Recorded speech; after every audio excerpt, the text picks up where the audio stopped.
નમસ્કાર. ફરી એકવાર તમારી સમક્ષ ઉપસ્થિત થઈ છું. આપણે ઇન્ડિવિજ્યુઅલ સાયકોલોજીના 4 યુનિટ પૂરા કરી નાખ્યા. હવે આજથી કાઉન્સેલિંગ સાયકોલોજી એટલે કે સલાહનું મનોવિજ્ઞાન આપણે શરૂ કરવા જઈ રહ્યા છીએ. ખાસ કરીને સલાહનું મનોવિજ્ઞાન એ કેવું વિજ્ઞાન છે? કાઉન્સેલિંગ આ શબ્દ તમે ઘણી બધી વાર સાંભળ્યો હશે. મનોવિજ્ઞાનની ખૂબ જ અગત્યની શાખા એટલે કે સલાહનું મનોવિજ્ઞાન. જે લોકો મનોવિજ્ઞાનના વિદ્યાર્થીઓ નથી અને ઘણીવાર તો છે પણ ખરા, છતાં પણ સલાહના મનોવિજ્ઞાનને એ પોતાની રીતે એનો અર્થ કરી બેસે છે કે સલાહ એટલે કે શિખામણ આપવી, એ પણ વણ માગેલી ઘણીવાર. તો સલાહનો મતલબ, કાઉન્સેલિંગનો મતલબ અહીંયા જે સર્વસામાન્ય લોકો જે સમજે છે એ અર્થ નથી. તો સલાહ એટલે શું? તો સૌથી પહેલા તો મનોવિજ્ઞાનમાં સલાહ એટલે શું નથી એ ક્લિયર કરી દેવું પડે. આપણે એને સામાન્ય અર્થમાં એનું ઇંગ્લિશ કરીએ તો એડવાઇસ આપવી. હવે જ્યારે કોઈ કાઉન્સલર, કોઈ મનોચિકિત્સક કે સલાહકાર જેણે વ્યવસ્થિત ટ્રેનિંગ લીધેલી છે, એને સલાહ કેવી રીતે આપવી એની ટેકનિકનું બરોબર નોલેજ છે, એવી વ્યક્તિ જ્યારે તમને સલાહ આપે છે અને તમારો મિત્ર તમને સલાહ આપે છે કે કોઈ ધાર્મિક પુસ્તક તમને સલાહ આપે છે, એમાં બહુ ફરક હોય છે, એમાં બહુ ડિફરન્સ હોય છે. એટલે જ મનોવિજ્ઞાનની અનેક જુદી જુદી શાખાઓ, ખાસ કરીને વ્યવહારુ મનોવિજ્ઞાન, જેનો આપણે વ્યવહારમાં ઉપયોગ કરીએ છીએ. કારણ કે મનોવિજ્ઞાનનું તો ધ્યેય જ એવું છે કે વર્તન પર નિયંત્રણ અને ભવિષ્યલક્ષી એનો સદુપયોગ કરવો, એ જ્ઞાનનો, એ આવડતનો. એટલે મનોવિજ્ઞાનની વ્યવહારલક્ષી શાખાઓ જે છે મુખ્યત્વે 4 છે. ચાઇલ્ડ સાયકોલોજી એટલે કે બાળ મનોવિજ્ઞાન, ડેવલપમેન્ટ સાયકોલોજી. બીજું જે છે ખૂબ જ અગત્યનું, જેમાં એઝ એ કાઉન્સલર તરીકે તમને નોકરી મળી શકે, એ છે ક્લિનિકલ સાયકોલોજી, ચિકિત્સાત્મક મનોવિજ્ઞાન. એબનોર્મલ સાયકોલોજી, અસાધારણ મનોવિજ્ઞાન. તો જ્યારે ખાસ કરીને દવાનો ઉપયોગ કરવાની જરૂર નથી, માત્ર કોઈ નોલેજેબલ કાઉન્સલર પાસે જઈને પણ તમે તમારી સમસ્યાનો ઉકેલ લાવી શકો એમ છો, ત્યારે સલાહના મનોવિજ્ઞાનમાં આપેલી દરેક બાબતો અને ટેકનિકો સમજવાથી આપણને ખ્યાલ આવે છે કે સલાહકાર કેવો હોવો જોઈએ. અને જેની પાસે જે તે વ્યક્તિ આવે છે એટલે કે અસીલ, બીજા શબ્દોમાં કહીએ તો દર્દી, એવો દર્દી જે માનસિક રીતે હારી ગયો છે, જે સતત ચિંતામાં રહે છે, તે સતત ક્રોધમાં રહે છે, તે સતત ડિપ્રેશનમાં રહે છે, તેને સતત આપઘાત કરવાના વિચારો આવી રહ્યા છે, એવી વ્યક્તિ નું કાઉન્સેલિંગ કરવા માટે એક સારા કાઉન્સલરની જરૂર પડે છે. ત્રીજું ખૂબ જ અગત્યનું એવી એક વ્યવહારુ શાખા ઇન્ડસ્ટ્રીયલ સાયકોલોજી એટલે કે ઔદ્યોગિક મનોવિજ્ઞાન. આ ઔદ્યોગિક મનોવિજ્ઞાનમાં પણ અનેક સમસ્યાઓ હોય છે, અનેક પ્રશ્નો હોય છે. યુનિયન અને મેનેજમેન્ટ વચ્ચેના પ્રશ્નો, મેનેજર અને કર્મચારીઓ વચ્ચેના પ્રશ્નો, સરકારી નીતિ અને પ્રાઇવેટ નીતિ બંને અલગ અલગ હોય છે, એના જે કંઈ પ્રશ્નો હોય, તો ખાસ કરીને સંગઠનાત્મક મનોવિજ્ઞાનમાં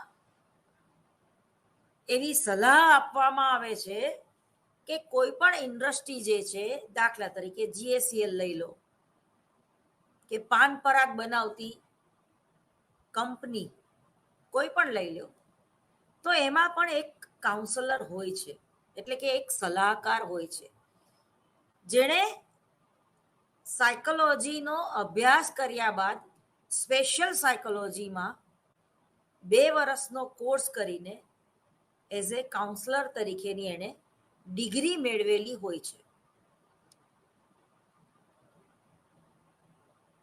એમાં સાયન્સ લેવાની જરૂર પડતી નથી. જ્યારે તમે કોઈને દવા આપો છો એ વાત અલગ છે કે એને ક્લિનિકલ સાયકોલોજી આગળ ભણવું હોય તો એમાં એ સાયન્સ લીધા પછી એ ક્રિમિનોલોજિસ્ટ તરીકે કે એની પણ એ ડિગ્રી મેળવી શકે છે. અને મેન્ટલ હોસ્પિટલમાં કામ કરતા જે ડૉક્ટર હોય છે એની ડિગ્રી જુદી હોય છે. પણ એઝ એ કાઉન્સલર તરીકે તમે જ્યારે કામ કરો છો તો તમે MA, MPhil, PhD પછી પણ આનો સ્પેશિયલ જે કોર્સ થાય છે, ઘણી જગ્યાએ 1 વર્ષનો થાય છે, ઘણી જગ્યાએ 2, એટલે ઘણી યુનિવર્સિટીમાં 1 જ વર્ષનો કોર્સ હોય છે, ઘણી યુનિવર્સિટીમાં 2 વર્ષનો કોર્સ હોય છે. તો એ કોર્સ તમે કરો છો અને એની તમને જ્યારે ડિગ્રી મળે છે, જે રીતે તમને MA કે MPhil કે PhDની ડિગ્રી મળે છે, એ જ રીતે એઝ એ કાઉન્સલર તમને એ ડિગ્રી તમે મેળવી શકો છો. તો એને કહેવાય સલાહકાર. તો આ સલાહકારના પણ અલગ અલગ ફિલ્ડ હોય છે. જેમ મેં તમને કીધું કે ઇન્ડસ્ટ્રીયલ સાયકોલોજીનો સલાહકાર હોય છે, તે ત્યાં જુદી પ્રકારની સમસ્યાઓ લઈને લોકો આવતા હોય છે. જેમ કે યુનિયનના પ્રશ્નો, ટ્રસ્ટના પ્રશ્નો, પ્રિન્સિપાલ અને ટ્રસ્ટી વચ્ચેના પ્રશ્નો, પ્રિન્સિપાલ અને પ્રોફેસરો વચ્ચેના પ્રશ્નો, આખું એજ્યુકેશનલ સાયકોલોજી થઈ ગયું. એ જ રીતે સોડા બનાવવાની ફેક્ટરીમાં કામ કરતા મજૂરોનો પ્રશ્ન, તો એ આખું ઇન્ડસ્ટ્રીયલ સાયકોલોજીના જે સમસ્યા છે એ અલગ છે. એજ્યુકેશન સાયકોલોજીની જે સમસ્યા એ અલગ છે. ચાઇલ્ડ સાયકોલોજીની જે સમસ્યા છે એ અલગ છે. પણ અંતે તો બધી વાર્તનિક સમસ્યાઓ છે. વર્તન દ્વારા ઉપસ્થિત થયેલી સમસ્યાઓ છે. કા અન્યના વર્તનથી તમે ચિંતામાં છો, કા તમારા વર્તનથી આખો સમૂહ ચિંતામાં મુકાય છે. બીજું એ સમજવાનું કે કાઉન્સલરની તમને ક્યારે જરૂર પડે. મનોચિકિત્સકની તમને ક્યારે જરૂર પડે. મનોવિજ્ઞાનના અભ્યાસી જે વ્યક્તિ છે એની સલાહમાં અને સામાન્ય લોકોની સલાહમાં શું અંતર છે, શું ડિફરન્સ છે, એ બરોબર આપણે સમજી લેવું પડે. દાખલા તરીકે એક જોક્સ મને યાદ, આમ તો જોક્સ છે કે 3 પ્રકારના મિત્રો હોય છે. આપણે એમ માનીએ કે 3 પ્રકારના સલાહકાર હોય છે. એક મિત્ર કે એક સલાહકાર એવો હોય કે જેના લક્ષણો, જેનું વ્યક્તિત્વ આયુર્વેદ જેવું હોય. આયુર્વેદ, કે આયુર્વેદની ગોળી તમે લ્યો, આપણે કોરોનામાં બહુ આયુર્વેદ તરફ વળ્યા, પણ એ લોંગ ટાઈમ ઇન્વેસ્ટમેન્ટ જેવું છે. ખાસ કરીને તો તમારું સ્વાસ્થ્ય ન બગડે એના માટે થઈને આયુર્વેદ જરૂરી છે. પણ એકવાર તમને કિડનીનો રોગ થઈ ગયો, કે એકવાર તમને ડાયાબિટીસ થઈ ગયું, કે એકવાર તમને ખૂબ દારૂ પીને અલ્સર થઈ ગયું, એ પછી તમે આયુર્વેદ દવાખાને જાઓ અને એમ કહો કે મને હવે રાતોરાત આ અલ્સરનું ઓપરેશન ના કરાવવું પડે, અલ્સર મારું વધતું ના જાય, એના માટે મને ટ્રીટમેન્ટ આપો, તો એ આયુર્વેદમાં શક્ય નથી. એ રાંડ્યા પછીનું ડાપણ કહેવાય. એટલે જ્યાં તાત્કાલિક સારવારની જરૂર હોય છે ત્યાં મનોચિકિત્સક, કાઉન્સલર જ કામ લાગે. ત્યાં આયુર્વેદ જેવું એક સારો મિત્ર, ગમે એટલો સારો મિત્ર હોય, પણ એ સારો સલાહકાર ન પણ હોય. હવે બીજી બાબત છે, આ તો થઈ આયુર્વેદ જેવા મિત્રોની વાત, કે આયુર્વેદ જેવા કાઉન્સલરોની વાત, જેની આગળ ટેકનિકલ નોલેજ હોતું નથી, અથવા તો તાત્કાલિક તમને પરિણામ આપે એવું કોઈ નોલેજ એનામાં હોતું નથી, કારણ કે એની આગળ એ ડિગ્રી નથી. હવે બીજા પ્રકારનું જે છે એ છે પેલી ઓલી સફેદ નાની નાની ગોળી નથી મળતી, એલોપેથી. એને શું કહેવાય? એલોપેથી જ કહેવાય કદાચ. હવે એ મિત્રો છે ને, એ કેમ છો કેમ નહીં કરવાના મિત્રો જે છે, એ તમને ક્યાંય નડે નહીં, ક્યાંય કામે ન લાગે. બસ એની સાથે તમે બોલો છો એનો માત્ર તમને એક આનંદ હોય. દાખલા તરીકે રોજ સવારે તમે વોકમાં નીકળો અને એક વ્યક્તિ તમને રેગ્યુલર મળતી હોય, તમને એના નામ ઠામ, એ ક્યાં રહે છે તમને કઈ જ ખબર ના હોય, પણ એ તમને સ્માઇલ આપે, તમે એને સ્માઇલ આપો, એ તમને ગુડ મોર્નિંગ કહે, તમે એને ગુડ મોર્નિંગ કહો. ઘણા પાડોશી પણ એવા હોય છે, એ તમને ક્યાંય કામે ન લાગે પણ નડે નહીં, એની યાર બોલો તો તમને કઈ નુકસાન ન થાય. હવે અમુક ઊંટ વૈદી દવા એવી હોય છે કે એ ફાયદા કરતા નુકસાન વધારે કરે. એટલે અમુક મિત્રો એવા હોય છે, કે અમુક સલાહકાર એવા હોય છે કે તમને વણમાંગેલી સલાહ એટલી બધી આપી દે ને કે તમારું બ્રેન વોશ કરી નાખે. એટલે તમે પોતે જે નિર્ણય લીધો હતો ને એ પ્રમાણે તમે કંઈ કામ ન કરી શકો. તમે એના માર્ગદર્શન હેઠળ, એના પ્રભાવ નીચે કામ કરવા માંડો. એ તમને એના વ્યક્તિત્વથી અને એની વાચાળ સ્વભાવથી એટલા બધા તમને હિપ્નોટાઇઝ કરી દે કે તમને એમ થાય કે ના ના, આ વ્યક્તિ જે કહે છે ને એ ખરેખર બહુ સાચી શિખામણ આપે છે. હવે દાખલા તરીકે આપણા ભારતમાં જ્યારે એક દીકરીનો ઉછેર કરવામાં આવે છે તો એને ગળથુથીમાં એની માતા કે એના દાદીમાં કે એની માસી કે ટૂંકમાં એનું જે કુટુંબ છે એને શું સલાહ આપે છે?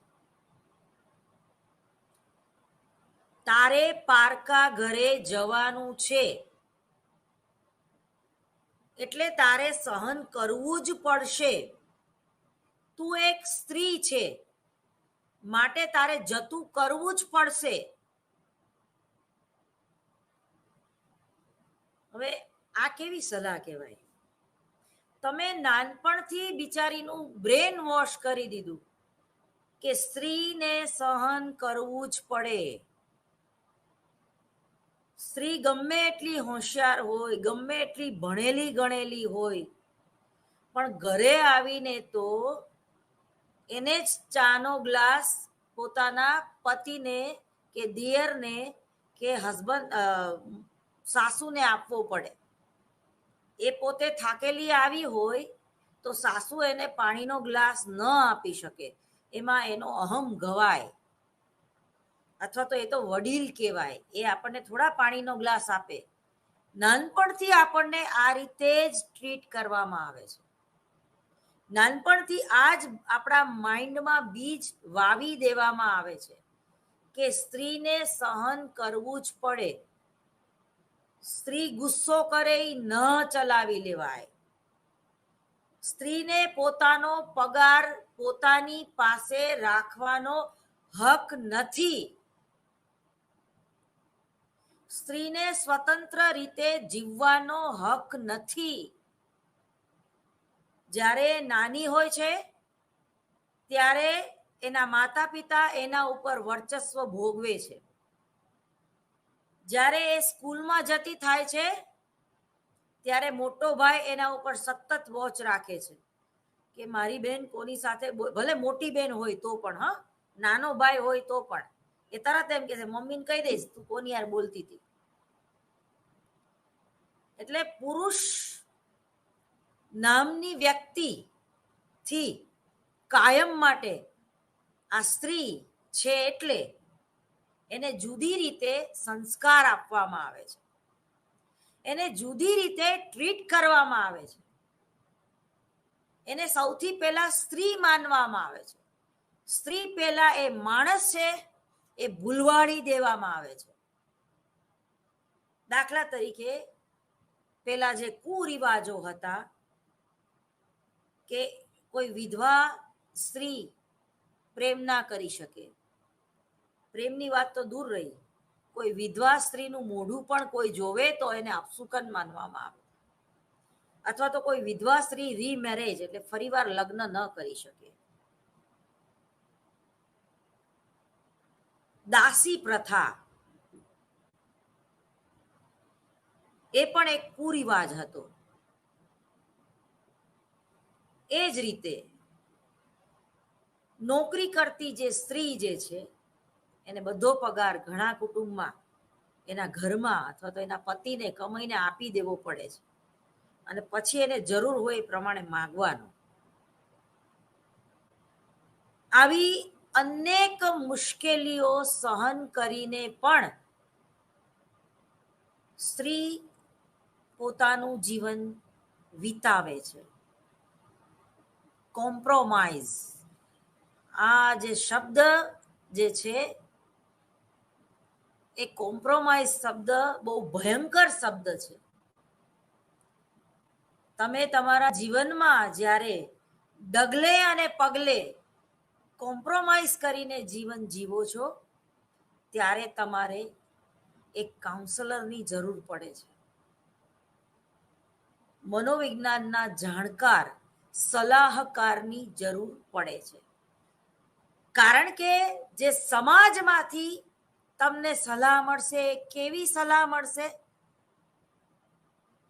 એ તમને હજી થોડુંક સાંભળશે ને ત્યાં એના દુખડા રોવા મળશે. તમારી બેનપણી દાખલા તરીકે તમે એમ કીધું કે ભાઈ આ દિવાળીમાં યાર મારો 1.5 લાખ રૂપિયા પગાર છે, તો એ 1.5 લાખ પગારનું કરવાનું શું? આપણે આપણી રીતે 10,000ની સાડી ન લઈ શકીએ કે 5,000ના ચપ્પલ ન લઈ શકીએ તો આવું જ્યારે એક બેનપણી બીજી બેનપણીને વાત કરે છે ત્યારે બીજી બેનપણી વળી એમ કે છે કે યાર હવે તું તો આજકાલ ની કમાસ, હું તો 30 વર્ષથી કમાઉં છું, હું તો આ વસ્તુ 30 વર્ષથી સહન કરું. બેન શાંતિ રાખને, દિવાળીમાં ક્યાં ઝઘડા કરસ?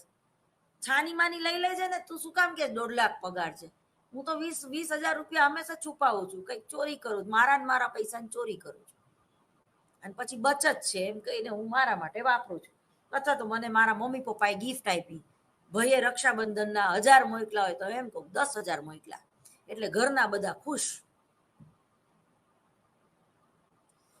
પણ તમારે તમારા આત્માને પૂછવું જોઈએ જ્યારે તમને તમારી બેનપણી આવી ખોટી સલાહ આપે છે અને એક દેખીતી શાંતિ, કૃત્રિમ શાંતિ રાખવા માટે તમે આ કોમ્પ્રોમાઇઝ કરો છો. અથવા તો જ્યારે તમે તમારો દુઃખ, તમારી સમસ્યા, જ્યારે તમારી મોટી બેન કે તમારા પરમ મિત્ર, કે એ જેન્ટ્સ પણ હોઈ શકે ને લેડીઝ પણ હોઈ શકે, એને જ્યારે કહો છો ત્યારે પહેલું તો તમને એક જ શિખામણ આપશે કે શાંતિ રાખવાની, યાર, બને ત્યાં સુધી શાંતિ રાખને. તું 2 છોકરા લઈને ક્યાં જઈશ? એટલે મેરેજ ના અમુક વર્ષો થઈ ગયા બાદ જો તમને કોઈ સમસ્યા આવે તો તમે તો એવા ફિક્સમાં મુકાઈ જાઓ છો કે તમારી જે દશા છે એ ધોબીના કૂતરા જેવી થાય છે. 2 છોકરા લઈને હું ક્યાં જઈશ? પણ એ સ્ત્રી એટલું નથી વિચારી શકતી કે હું આખી જિંદગી એક એવા પુરુષની સાથે રહીશ જે કંઈ જ કમાતો નથી, જે રાત્રે આવીને ઢોર માર મારે છે અને મારો નાનો સરખો પગાર 40 કે 50 હજાર રૂપિયા એ પણ મારે એને આપી દેવો પડે છે. તો એના કરતાં તો બેટર છે કે જે કંઈ હું કમાઉં છું એમાંથી મારા છોકરાને હું ભણાવીશ. કમસે કમ એનેથી તો દૂર થઈ જાઉં, રાત્રે માર ખાવાનું તો બંધ થાય. પણ સમાજ એને કેવી શિખામણ આપશે કે તું સિંગલ મધર તરીકે રહીશ તો આ સમાજ તારા ચારિત્ર વિશે પ્રશ્ન ઉઠાવશે. જેવો છે એવો તારો વર તો છે, તું બહાર ગમે તે કર, પણ હવે આને હાચવી લે, આને ડાયવોર્સ ન અપાય, છોકરાનો બાપ છે, જેવો છે એવો, ભલે દારૂડિયો હોય. તો આને કેવી સલાહ કહેવાય? આને સલાહ કહેવાય ખરું? કારણ કે સલાહ શબ્દનો આપણે અહીંયા એક વિધાયક ઉપયોગ કરીએ છીએ. એને સલાહ ન કહેવાય, એને મિસગાઈડ કર્યા કહેવાય, એને ગેરમાર્ગે દોર્યા કહેવાય. દાખલા તરીકે કોઈ 2 મિત્ર પોતાની પત્ની વિશે વાત કરતા હોય કે રોજ સાંજે મારા લોહી પીવે છે, રોજ ક્યાં છો કરે છે, રોજ મારા ફોન ચેક કરે છે. તો બીજો મિત્ર એમ કે મારી પત્ની મારી યાર આવું કરે તો હું એક ફડાકો માર દઉં. હવે આવી જે સલાહ આપે મિત્ર, ભલે મિત્ર તરીકે તમને પણ એના ઉપર લાગણી હોય, એને પણ તમારા ઉપર લાગણી હોય, પણ એ સલાહકાર તો સારો નથી જ. કારણ કે એ કેવી સલાહ આપશે? એ એના વ્યક્તિત્વ પ્રમાણે સલાહ આપશે. એ એની સમસ્યાઓ જે છે એ એના એંગલ જુદા જુદા છે. દાખલા તરીકે હું તમને એમ કહું કે સેલ્ફીમાં ફોટો પાડ, તો તમને સેલ્ફી લેતા સરસ આવડતી હોય તો તમે તમારી સેલ્ફી સારી લઈ શકો.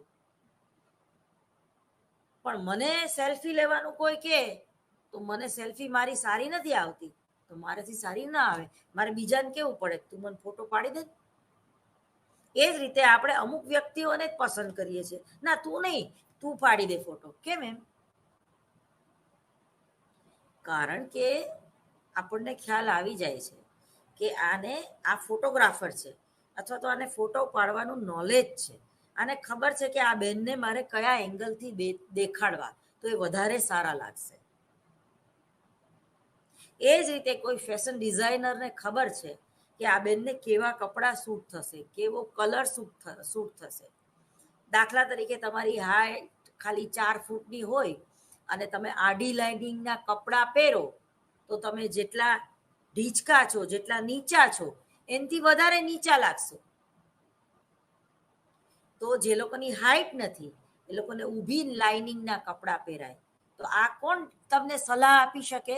એક ફેશન ડિઝાઇનર, નહીં કે સામાન્ય વ્યક્તિ. બરોબર ને?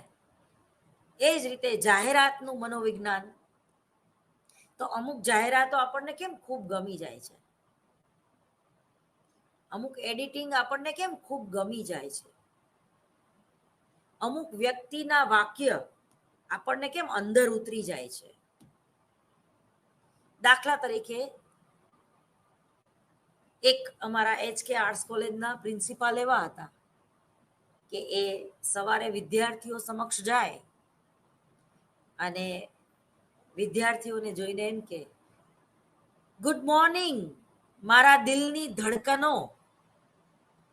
અને એ ખાલી દિલની ધડકનો એવું સાંભળીને વિદ્યાર્થીઓ તાલીઓના ગડગડાટથી એમને વધાવી લે અને 12:30 સુધી કોઈ જ એવું કામ ન કરે કે એના પ્રિન્સિપાલને ન પોસાય. તો આ છે એક અવાજનો રણકો.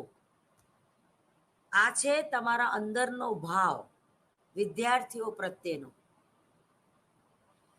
તો કોણ બોલે છે, એની પર્સનાલિટી કેવી છે, એ બહુ ઇફેક્ટિવ બાબત છે. દાખલા તરીકે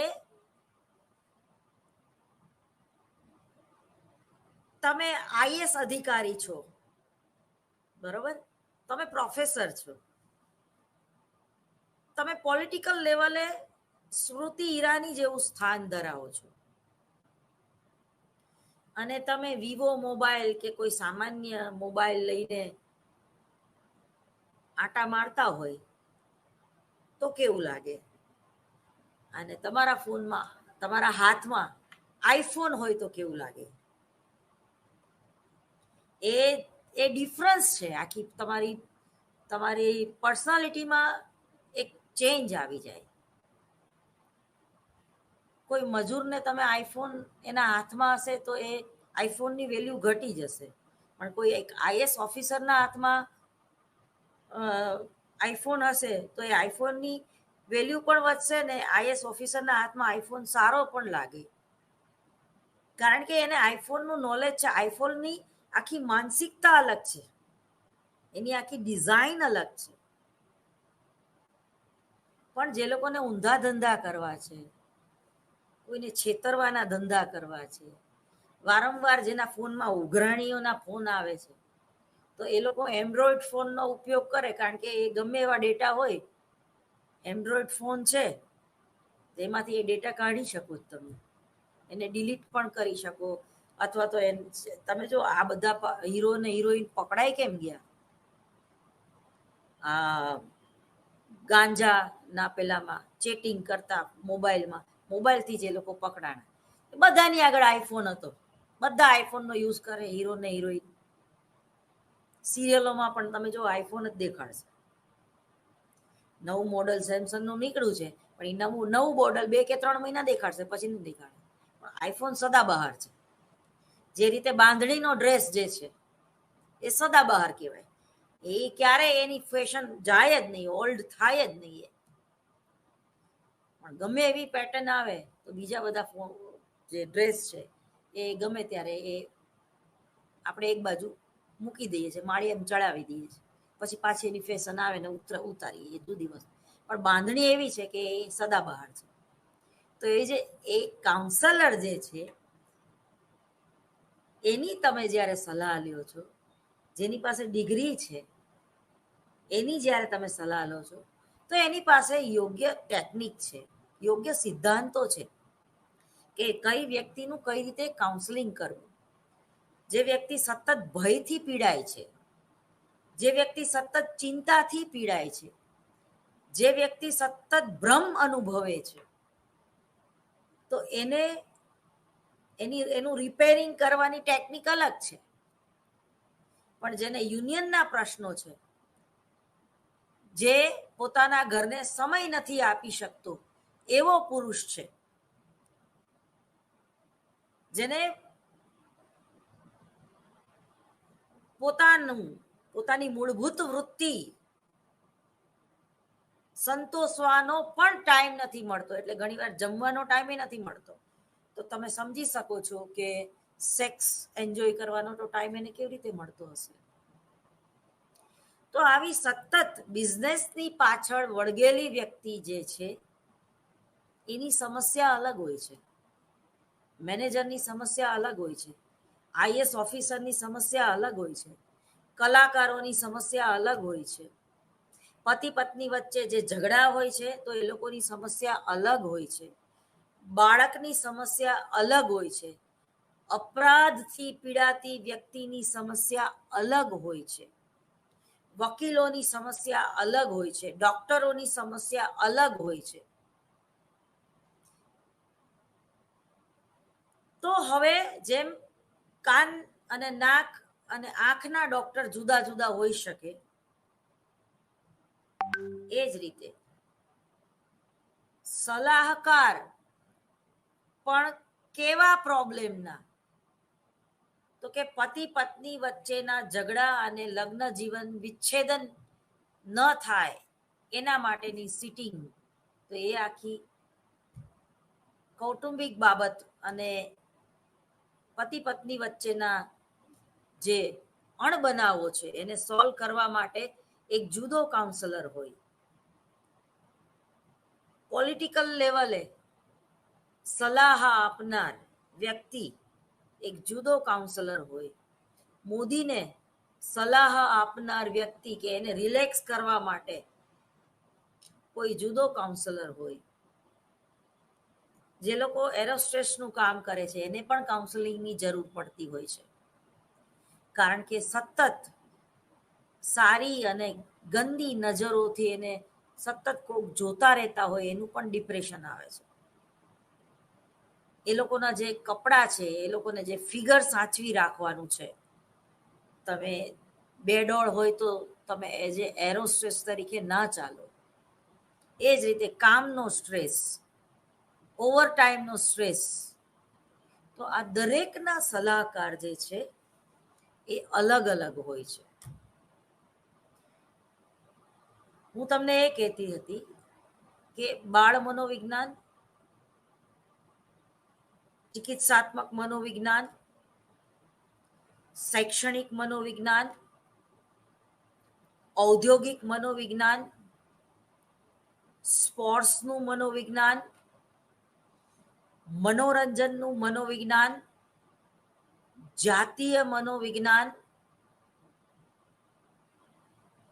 આ બધા જ જે મનોવિજ્ઞાનની વ્યવહારુ શાખાઓ છે, એની સાથે સંકળાયેલી જુદી જુદી વ્યક્તિઓની સમસ્યાનું નિદાન કરવું અને એ સમસ્યાથી મુક્ત કરવા માટે સલાહકારો પણ અલગ અલગ હોય છે.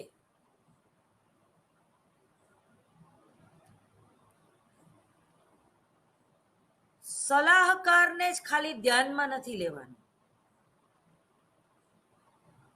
પરંતુ સલાહકાર તો જ હશે જો સામે કોઈ પેશન્ટ કે દર્દી કે અસીલ બેઠો હોય.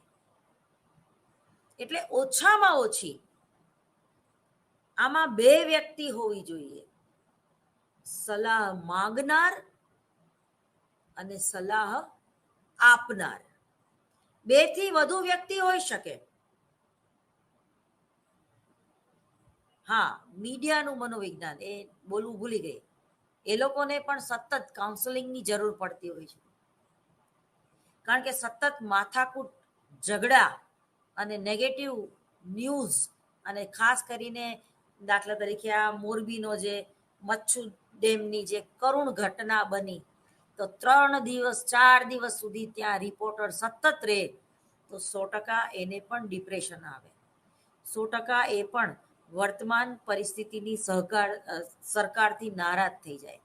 અને ઘણીવાર એવું બને કે અમુક મીડિયા કે અમુક ન્યૂઝ ચેનલો જે તે વ્યક્તિઓએ ખરીદી લીધેલી જ્યારે હોય છે, ત્યારે તમારા બોસ સાથેના વિચારો તમારા મળતા નથી. તમે ઝીરો ગ્રાઉન્ડ ઉપરથી જોયું છે કંઈક, દેખાડવાનું છે કંઈક. જે જવાબદાર વ્યક્તિ છે એનું નામ તમારે નથી બોલવાનું, અને જે મદદ કરવા આવેલી વ્યક્તિ છે એની તમારે ટીકા કરવાની છે.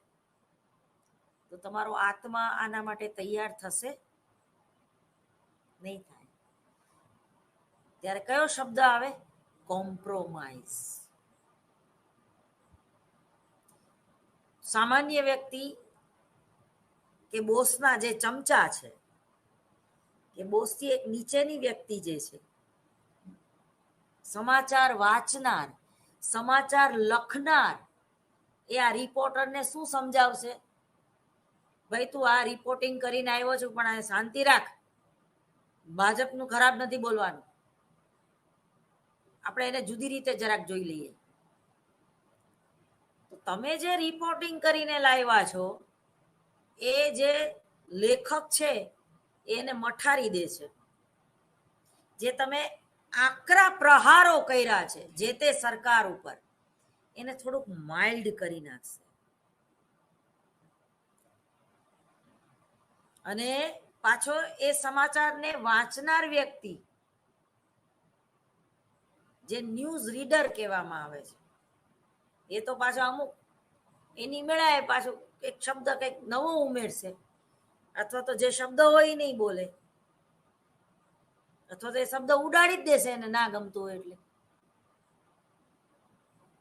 એવું બને. આ જે બધી બાબત છે, અને જ્યારે મિસકોમ્યુનિકેશન થાય છે ત્યારે પણ ઇલેક્ટ્રોનિક મીડિયાને પણ કાઉન્સલરની જરૂર પડે છે. કાલે તમે કલર્સમાં ડાન્સ ઇન્ડિયા ડાન્સ, કે એ ટૂંકમાં ડાન્સને લગતો એક પ્રોગ્રામ, જેમાં માધુરી દીક્ષિત જજ તરીકે બેસે છે, કરણ જોહર બેસે છે, અને ત્રીજી વ્યક્તિ જે છે એ પરમેનન્ટ નથી હોતી, બદલાય રાખે છે, અથવા પેલી નોરા. તો આ લોકો જ્યારે પરફોર્મન્સ પૂરું થઈ જાય છે ત્યારે ખાલી માર્ક નથી આપતા, કંઈક ને કંઈક સલાહ આપે છે. તો તમે જોજો, 4 જજ હોય તો ચારે જજની સલાહ જુદી જુદી હોય છે. કદાચ માર્ક એક સરખા હોય, સલાહ જુદી જુદી હોય છે. તો આ સમજવાની વાત છે. તમારે શું સમસ્યા છે અને તમારે કેવા સલાહકારની જરૂર છે. તો આ જે સ્ટેટમેન્ટ કરે છે જજ, એના હિસાબે કાલે એક આર્ટિસ્ટ કે એક ડાન્સરને ડિપ્રેશન આવી ગયું, અને જાહેરમાં રડી પડી, અને એને કીધું કે હું બહુ જ સ્ટ્રેસમાં છું, હું ખૂબ મહેનત કરું છું, રાત દિવસ મહેનત કરું છું, સારું પરફોર્મન્સ જાય એના માટે થઈને, મારા હાથમાં મેડલ આવે એના માટે થઈને, મારી લોકો વાહ વાહ કરે એના માટે થઈને, લોકો મને જ વોટ આપે એના માટે થઈને, અને જજ તમે લોકો મારા વખાણ કરો એના માટે થઈને.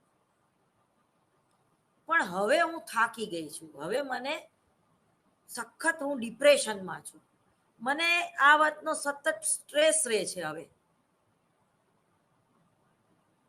તો આવું જ્યારે એ જાહેરમાં કે છે, ઓડિયન્સમાં, કંટ્રોલ નથી રાખી શકતી પોતાની ફિલિંગ પર, કે પોતાના દુઃખ ઉપર, અને એ પોતાનું દુઃખ વ્યક્ત કરી દે છે. અને કલર્સ ચેનલને પણ બે હાથે સલામ, કે એને એ કટ ન કરી નાખ્યું, આપણા સુધી એ વાત પહોંચી. તો આ વ્યક્તિને 100% કોઈ સાયકોલોજીના જાણકાર, સલાહકાર એટલે કે કાઉન્સલરની જરૂર છે. કોઈ સામાન્ય વ્યક્તિની જરૂર નથી. એની સાથે જે ડાન્સ કરે છે એ મિત્ર તો એનો છે જ, પણ એ સારી સલાહ નહીં આપી શકે કે એના માટે શું કરવું. નોરાબેને કહી દીધું, બકવાસ કરી દીધો કે તમારું આ બરોબર નથી ને આ બરોબર નથી ને, બરોબર. તો એવી ત્યારે હવે એની સલાહની જરૂર નથી. માધુરી દીક્ષિતે એના વખાણ કરીને અંતે તો 8 જ માર્ક આપ્યા, 9 ના આપ્યા. એની સલાહની જરૂર નથી. કરણ જોહરની વાત ડિપ્લોમેટિક હોય છે, તમે જુઓ, એટલે એની સલાહની જરૂર, અને કદાચ એની લઈએ ને તો આપણને નુકસાન વધારે થાય. આવા વખતે કોઈ સાયકોલોજીનો જાણકાર, સલાહકાર જો હોય ને, તો એવી જ સલાહ આપે કે તમારે બ્રેકની જરૂર છે, રિલેક્સ, કંઈ ભાગી નથી જતું, ગેપ પાડી દો, એક ધાર્યું જ્યારે તમે કામ કરો છો, એક ધાર્યું જ્યારે તમે ખૂબ મહેનત કરો છો, તનતોડ મહેનત કરો છો, તમને ખબર છે મજૂર જે લોકો મહેનત કરતા હોય ને એવી જ મજૂરી ડાન્સર લોકો કરતા હોય છે. ફિઝિકલ ફિટનેસ હોવી બહુ જરૂરી છે ડાન્સરને, કોઈ પણ કલાકારને. ફિઝિકલી જ્યારે તમે ડાઉન થઈ જાઓ તો 100% તમારે બ્રેકની જરૂર છે. જો તમે બ્રેક નહીં લ્યો તો કાયમ માટે બની શકે કે તમને હેડેક થઈ જાય, તમને ની રિપ્લેસમેન્ટ પણ કરાવવું પડે, કે તમને કમરનો દુખાવો થઈ જાય અને તમે મનોભારથી પણ પીડાઓ. માનસિક એક ફોબિયા, તમને બીક લાગે પછી સ્ટેજની, અથવા તો તમને નફરત થઈ જાય સ્ટેજ પ્રત્યે, જજ પ્રત્યે, તમારા પાર્ટનર કે તમારા કોરિયોગ્રાફર પ્રત્યે, તમારા પોતાની ઉપર પણ નફરત થઈ જાય. આવા વખતે એક સાચો સલાહકાર એમ જ કહેશે, સૌથી પહેલા તો તમે ખાલી 24 કલાક શાંતિથી બેસો, બ્રેક લઈ લો, અને પછી એની હારે યોગ્ય સિટિંગ કરીને એ અઠવાડિયા 10 દિવસનો બ્રેક લઈને પાછું એના કાર્યમાં, એના શોમાં એ જોડાઈ જાય. પણ કાઉન્સેલિંગની જરૂર તો પડે જ છે.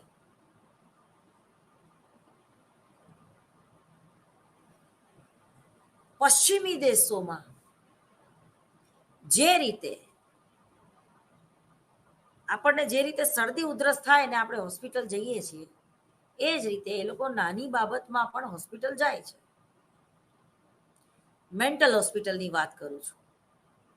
શરીર એટલે શરીરમાં તાવ, શરદી, ઉધરસ આવે તો જ દવાખાને જવાય. આપણે ક્યાંય આપણા સમાજમાં એટલે ગાંડી થઈ ગઈ લાગે છે, મેન્ટલ હોસ્પિટલ ગઈ હતી.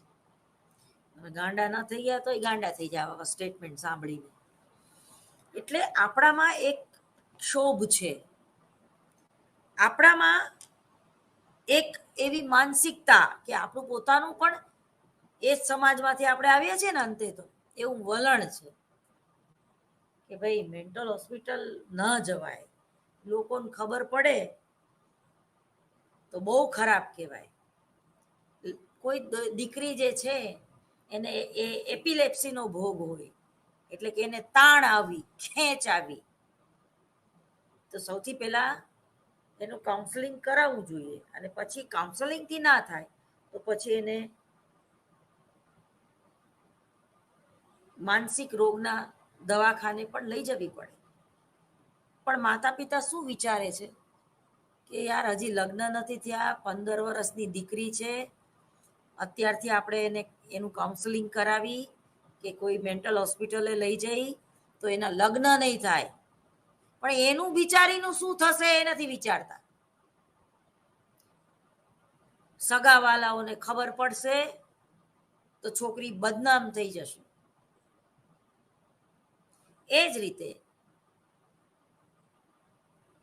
કોઈ પુરુષને જ્યારે બિઝનેસમાં ખોટ જાય છે કે નોકરી વિહોણો થઈ જાય છે, ત્યારે ડિપ્રેશનમાં આવે અથવા તો એ સ્ટ્રેસ ટૂંકમાં અનુભવે. જરૂર કરતા જ્યારે એ વ્યક્તિ વધારે ખિન્નતામાં જતો રહે છે, ત્યારે એને કાઉન્સલરની જરૂર પડે છે, ત્યારે એને એક સલાહકારની જરૂર પડતી હોય છે. તો આ શરમાવાની વાત નથી. તમે આડાઅવડા 10 જગ્યાએ ફોન કરો, હું શું કરું, શું કરું, શું કરું, તો બધા પોતાનું ડિપ્રેશન જ કાઢશે, અથવા તો એવું વિચારશે કે આની જગ્યાએ હું હોત તો હું શું કરત. એવું બહુ ઓછા વિચારશે. હું હોય ને તો હું આમ જ કરું એટલે તું આમ જ કર. દાખલા તરીકે તમારી અંગત મિત્ર છે, એ તમારી આગળ સલાહ માગે છે કે ભાઈ મને પ્રેમ થઈ ગયો છે એક છોકરા હારે, અને એ છોકરોય મને પ્રેમ કરે છે, પણ મારા મમ્મી પપ્પા તો, અમે દરબાર છીએ, મારા મમ્મી પપ્પા તો ક્યારેય નહીં માને, હું શું કરું. ઓલી તરત એમ કે છે યાર તારી જગ્યાએ હું હોય ને તો ભાગી જાઉં, છાના માના કોર્ટ મેરેજ કરી આવું, હાલ હું તારા ઓલામાં સહી કરું, સપોર્ટ કરું તને, બોલ હું બેઠી છું, તું તારે ભાગી જા, હું બધું સંભાળી લઈશ. લાગણી લાગણીની જગ્યાએ છે, પણ આવી સલાહ ન અપાય. એવી સલાહ અપાય અને ખરેખર એનામાં જો બુદ્ધિ હોય અને મેચ્યોરિટી હોય તો એમ કે છે વેઇટ એન્ડ વોચ. કોઈ પણ વસ્તુ કે કોઈ પણ નિર્ણય તું એમાં ઉતાવળ નહીં કર. કમસે કમ તારી મમ્મી તારી વધારે ક્લોઝ છે, એને થોડીક હિન્ટ તો આપ. અથવા તો તું ના કહી શકતી હોય તો હું આંટીને વાત કરું, એટલે કે તારા મમ્મીને વાત કરું, અથવા તો આપણે બે ભેગા મળીને વાત કરીએ. સાચી મિત્ર આવું કે. પણ જે લોકોમાં આવેગિક સ્થિરતા નથી, જે લોકો નેગેટિવ છે, જે લોકો ચડાવીને તમને ચણાના ઝાડ ઉપર ચડાવીને પછી તમે ક્યારે નીચે પડો છો એની રાહ જોતા હોય, એવા લોકોની સલાહ ન લેવાય. એ જે સલાહ છે એ તો તમને તારવાની સલાહ નથી, તમને મારવાની સલાહ છે. એટલે જ તમારો સલાહકાર કોણ છે એ બહુ મહત્વનું છે.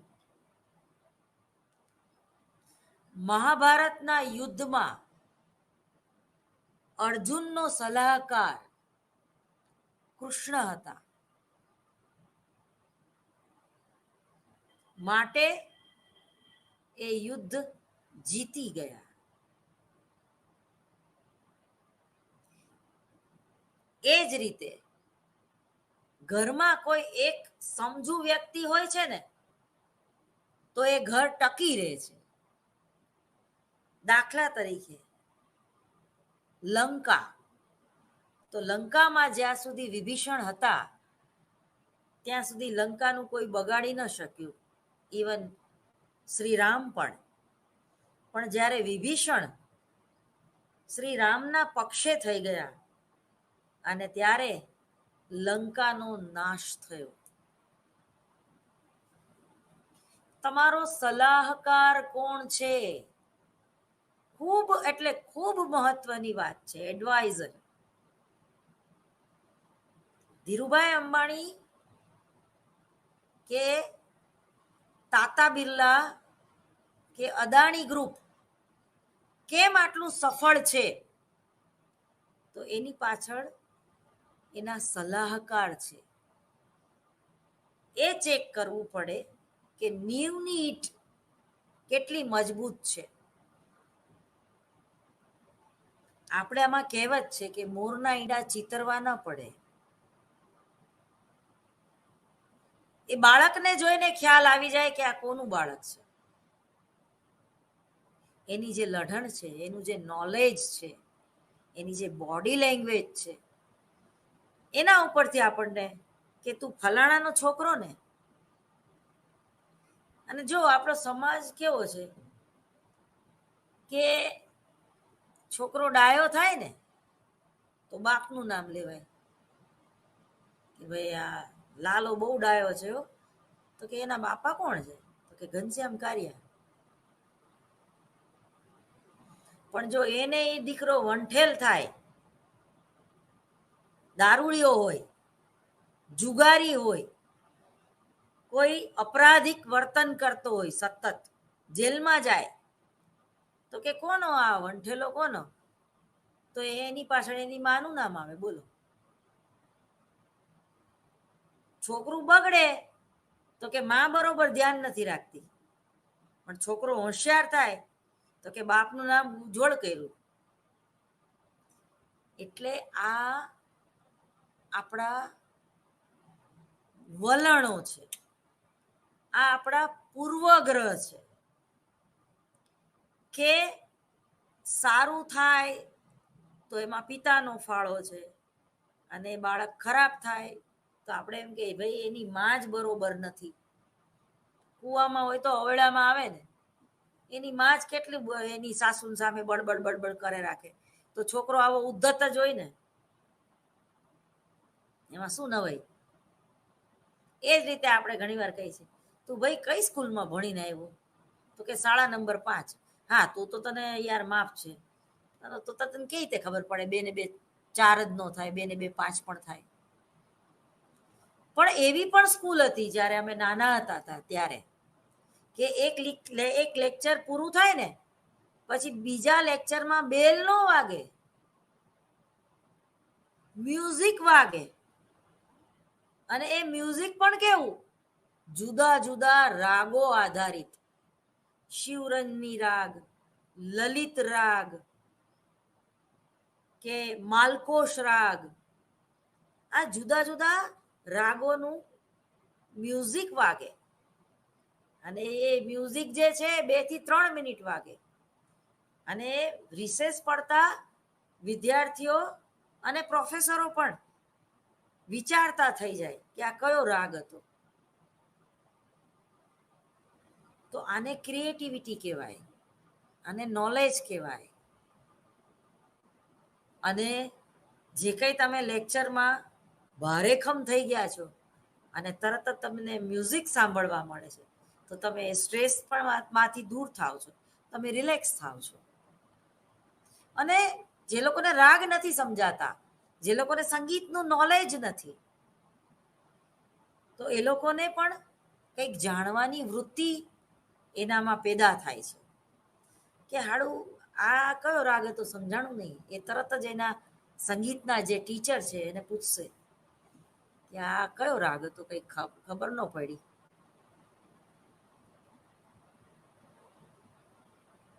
પછી તમને એક ટેવ પડી જશે કે કોઈ પણ ગીત આવશે તો તમને તરત જ થાય છે કે આ ગીત કયા રાગ ઉપર આધારિત હશે. અથવા તો સવારના વહેલી પરોઢીએ કેવા ગીત ગવાય, ભર બપોરે કયો રાગ ગવાય, સાંજ પડે તો કયો રાગ ગવાય. શબ્દને અનુરૂપ રાગ, રાગને અનુરૂપ તાલ અને મ્યુઝિક, અને એને અનુરૂપ અવાજ. શામ ઢલી ગગન તલી હમ કિતને એકાકી. ધ્રુપદ શિવરંજની પણ ગઈ શકો. તો આ જે છે વેલી પરોઢીએ, જેને તમે પ્રભાતિયા કહો છો, તો એ પ્રભાતિયા કંઈક અલગ જ હોય છે, બરોબર? એ અત્યારે યાદ નથી આવતું મને. પછી ક્યારેક વાત, એ રાગ ભૂલાઈ ગયો છે. જે પ્રભાતિયાનો જે રાગ હોય એ મારા મગજમાંથી અત્યારે સાવ નીકળી ગયું. દિવાળી બેન ભીલ બહુ ગાતા. હજી પણ વહેલી સવારે તમે રેડિયો ઓન કરો, વિવિધ ભારતી, હો, FM રેડિયોની વાત નથી કરતી હું, તો અથવા તો BBC માંથી પ્રસારિત થતા રેડિયો, તો એ જે સવારે જે પ્રભાતિયા ગાવામાં આવે છે, તો એની કંઈક અલગ અસર હોય છે. ટૂંકમાં જો સવાર સાંજ રાત વાતાવરણ, ટૂંકમાં ભૌગોલિક વાતાવરણ, એની પણ એક જુદી અસર હોય છે. આજની સવાર અને કાલની સવાર પણ અલગ હોય છે. આજની સમસ્યા અને કાલની સમસ્યા પણ કંઈક અલગ હશે. એટલે વ્યક્તિએ સલાહકાર પણ જુદો હોઈ શકે. અને કોઈ સાયકોલોજિસ્ટ છે એ મલ્ટિપલ પર્સનાલિટી પણ હોઈ શકે.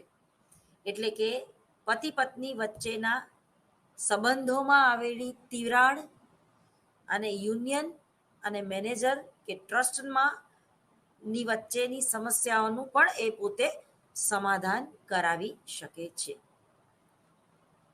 દાખલા તરીકે કોર્ટ મેટર તમે કરી દીધી હોય, મેન્ટેનન્સનો કેસ તમે તમારા હસબન્ડ ઉપર કરી દીધો હોય, પછી 3-4 મહિના પછી બંનેના વકીલો એ લોકોને પૂછે છે કે ખરેખર તમારે એકબીજાની સાથે નથી જ રહેવાનું? એ લોકો કહે છે કે ના. પછી પ્રોબેશન પીરિયડ હોય છે કે ભાઈ 6 મહિના તો તમારે હારે રહેવું જ પડશે. 6 મહિના પછી તમને એવું લાગે કે ના, અમને હવે એકબીજાની સાથે ફાવે એમ જ નથી, એડજસ્ટમેન્ટ કરી શકીએ એમ જ નથી, પછી તમને 15B કરીને પ્રેમથી અમે બે છૂટા પડીએ છીએ અને પછી ડિવોર્સ મળે છે. તાત્કાલિક નથી મળતા. એનો કાઉન્સલર પણ એક અલગ હોય છે જે કોર્ટમાં પોતાની સેવા આપે છે.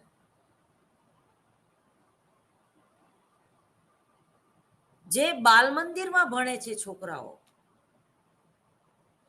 અને એને ભાન નથી રહેતું અને પેશાબ કરી જાય છે, એને પણ કાઉન્સેલિંગની જરૂર હોય છે. એ જ રીતે જે બાળકો હાઈપર છે, તોફાની છે, જલ્દીથી કોઈ એક દાખલો ગણીને કે એક રમત રમીને કંટાળી જાય છે, એને બહુ રિપીટેશન થાય એ ગમતું નથી, તો એના ઘણા બધા કારણો હોઈ શકે. એ ખૂબ હોશિયાર અને ઇન્ટેલિજન્ટ પણ હોઈ શકે. એને એકને એક વાત તમે 2 વાર સમજાવો તો એને કંટાળો આવે. અને પંતુજીનો તો ધંધો જ છે, એ એકને એક વાત તમને 3 વાર સમજાવે, જુદી જુદી રીતે સમજાવે, એટલે ઓલો બોર થઈ જાય બિચારો, એટલે સૂઈ જાય. હવે સૂઈ જાય એટલે એને ઓલો પ્રોફેસર કે શિક્ષક જે છે એને એમ કે ચાલ ઊભો થઈ જા, લોબીમાં ઊભો રહી જા. એટલે એ બિચારો બહાર જઈને લોબીમાં ઊભો રહી જાય. હવે આખો લેક્ચર પૂરો થાય ને પછી મારા જેવો પ્રિન્સિપાલ નીકળે કે તને કેમ ઊભો રાખ્યો હતો, તે શું કર્યું તું? એને યાદ કરવું પડે બિચારાને, કારણ કે અંદરથી તો એનો આત્મા એમ જ કહેતો હોય મેં કાંઈ કર્યું જ નથી, આમ તેમ તો મને ઊભો રાખ્યો.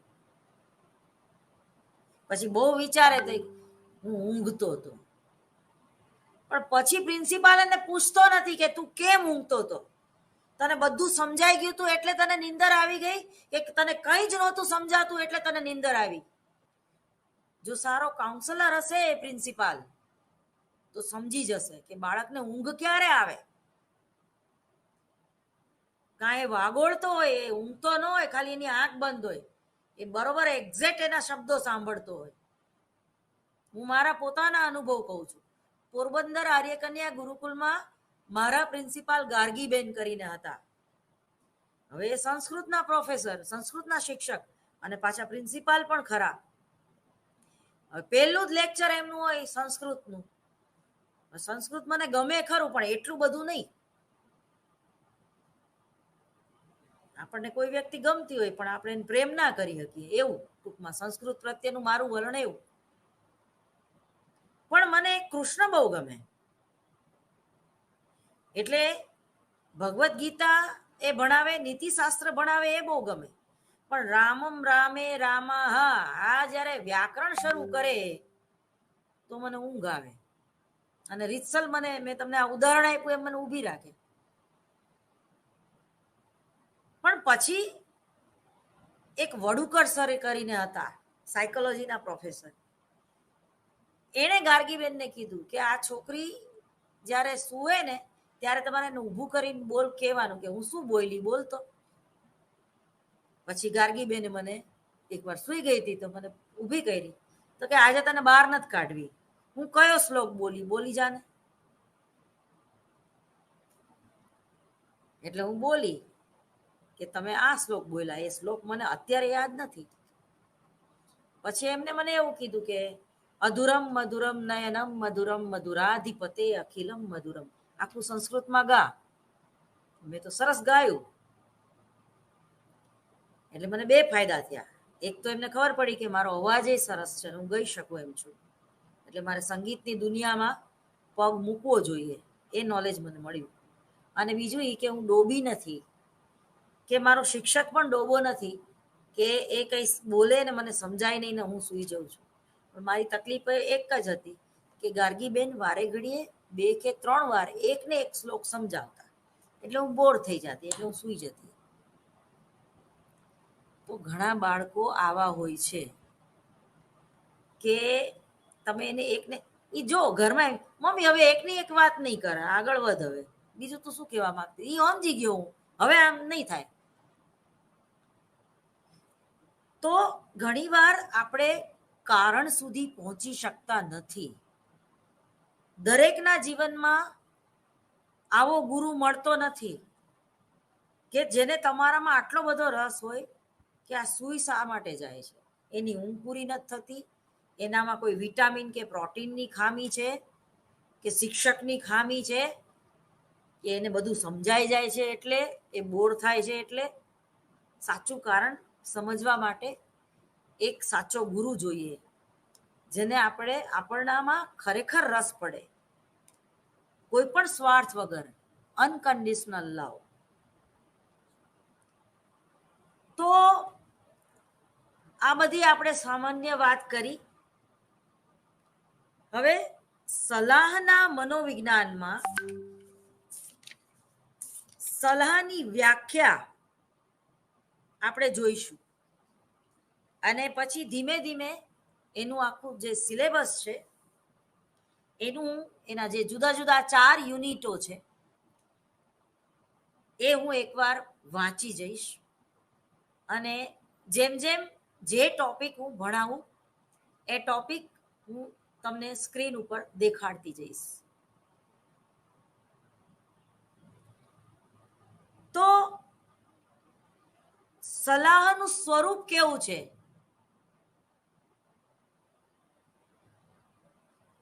સલાહ કેવી હોય છે? તો પેલા આપણને સામાન્ય એવો વિચાર આવે કે સલાહ સારી હોય છે. ના, એવું જરૂરી નથી. તમને જ્યાં કડવું કડવ્યાતું પીવડાવવાનું હોય, જ્યાં ઇન્જેક્શન મારવાનું હોય, તો ઇન્જેક્શન સારું હોય તે ને ઇન્જેક્શન લેવું પડે એટલે પીડા થાય, એટલે સારું ન પણ હોઈ શકે. એટલે જે અસીલ છે, જે દર્દી છે, એના એંગલથી કદાચ એ સલાહકાર છે એ થોડોક એને આકરો પણ લાગે બીજી કે ત્રીજી સિટિંગમાં. સૌથી પહેલી શરત છે કે સલાહકાર કેવો હોવો જોઈએ. તો આ જે મેં તમને પૂછ્યું કે સલાહકાર કેવો હોવો જોઈએ, અને તમારા મનના તરંગો ઉપર જે વિચારો આવે છે એ સલાહનું સ્વરૂપ છે.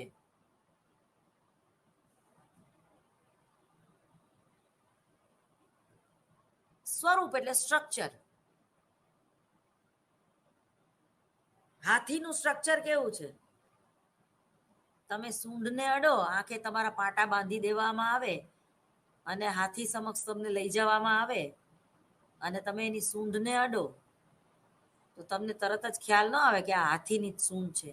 એની પૂંછડીને અડો તો એની પૂંછડી તો કેટલી પતલી છે. એના પેટને અડો તો એનું પેટ તો કેટલું વિશાળ છે. એના સુપડા જેવા કાનને અડો તો એવું તમે કહી શકો કે આ તો સુપડું છે. તો જેમ જેમ કાઉન્સલરના વ્યક્તિત્વમાં, એની પર્સનાલિટીમાં ધીમી ગતિનું ચેન્જ હોય છે, તો સ્વરૂપ બદલા